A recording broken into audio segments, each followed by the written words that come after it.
Whereas I'm forced to live in a perpetual catch-22. Without a degree, I'm a valedictorian washing dishes for minimum wage so I can save up $25,000. The lump sum being demanded now, all up front, so I can continue my education. When working as a social studies teacher would benefit Kentucky as much as it would benefit me, and would enable me to pay the loan off faster, making all sides happy. Whereas there's a profit incentive for students to default on their loans. Immediately upon default, the lending companies can charge 25% interest. Like a loan shark, like a credit card, and what Check and Go and other cash advance businesses practice. Whereas the private lenders can demand the entire enchilada, the $25,000, and help grease their friends in the collection agencies' business hands over their private student loan racket, where they take advantage of young people and the ignorant, like recruiting officers, by having no caps on private loans and the interest that they can charge. Whereas a student loan stays with you for life, even if it means hounding a 90-year-old man, as Pam Hansen did, who had to battle cancer along with the collection agencies. Whereas the loan sharks don't even have to take a bite, they could just bleed you to death. Whereas bankruptcy serves a purpose. If a person or a corporation, which is considered a person under the law, gets in over their head, then they could declare bankruptcy. The government seizes that person's assets and uses them to pay off the creditors. Once the process is complete, the individual has a clean slate and gets another chance to do it right. That's what bankruptcy is for those who are truly financially distressed and desperately need relief. Whereas I plan to never file for bankruptcy again, but currently the American system in a country that boasts about endless opportunity gives no second chances. Whereas the United States government bails out big banks and financial companies at the drop of a hat, such as Citibank Incorporated, Bank of America Corporation, American International Group Incorporated, Wells Fargo, Chrysler, Goldman Sachs, Morgan Stanley, Fannie Mae, and Freddie Mac, for these companies' failure in their poor money management, and because they were deemed too big to fail, and then they allow regular working Joes to drown in bills. Whereas the government invests in toxic assets for mortgage companies at taxpayer expense, and invest in garnishing my meager income tax refund check, and in collection agencies and blighting my credit report, but doesn't invest in my education, my future, so I can be a valued professional in the community. Whereas Senator Richard Durbin, in a letter recently written to the Secretary of Treasury, Henry Paulson, the senator has serious concerns about the ethics and practices of lenders who offer private, non-federal loans to students. Whereas there are no cap on interest rates.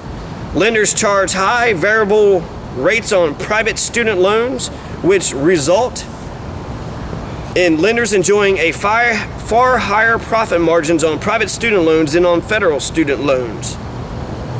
Whereas direct-to-consumer private lenders skirt financial aid offices by marketing loans directly to students, which have increased due to the recession, often without informing students of the availability of lower-cost federal student loans.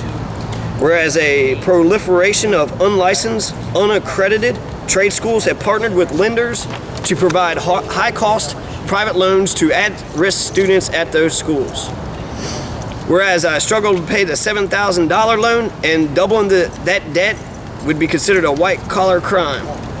Where it is absurd of trying to dig out of a pile of crap with a teaspoon when these private lenders are shoveling on with a backhoe.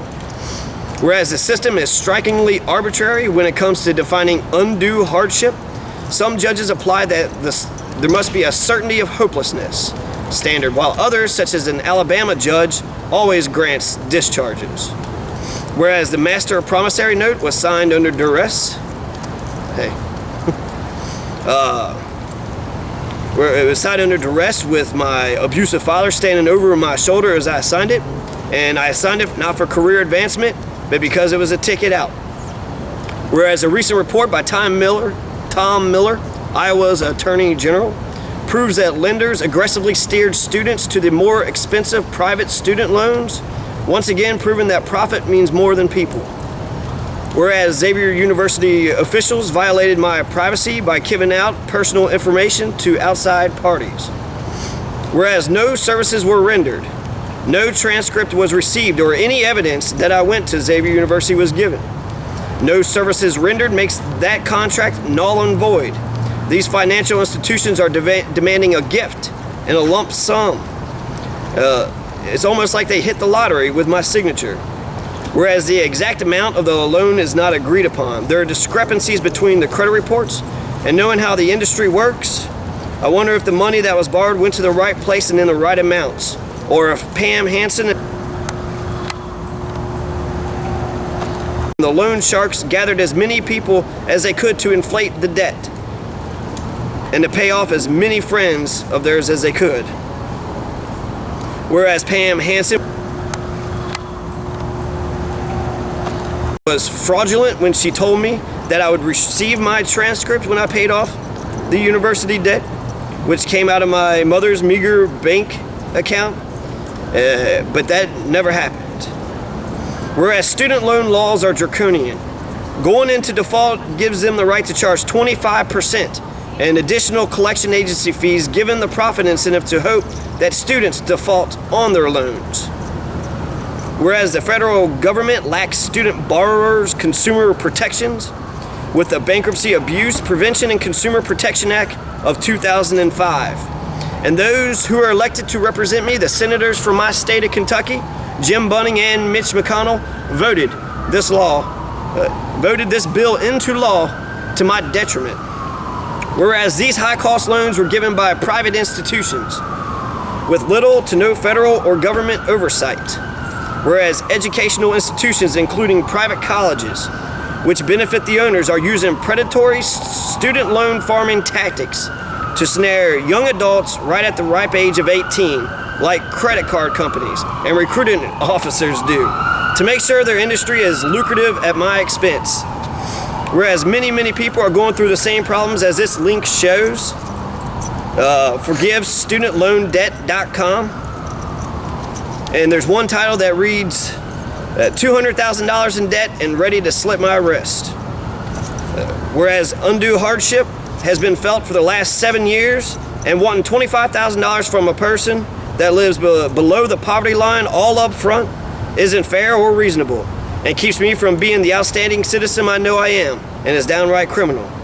Whereas life isn't fair, but it should be. Whereas there is only one semester left until my graduation. Whereas because of Xavier Universities and the Department of Education's and my senators and other partners in crime, their draconian tactics, other institutions of higher learning will not allow me to enroll. And I would like for the bankruptcy to discharge my student loans. All right. What's up, brother?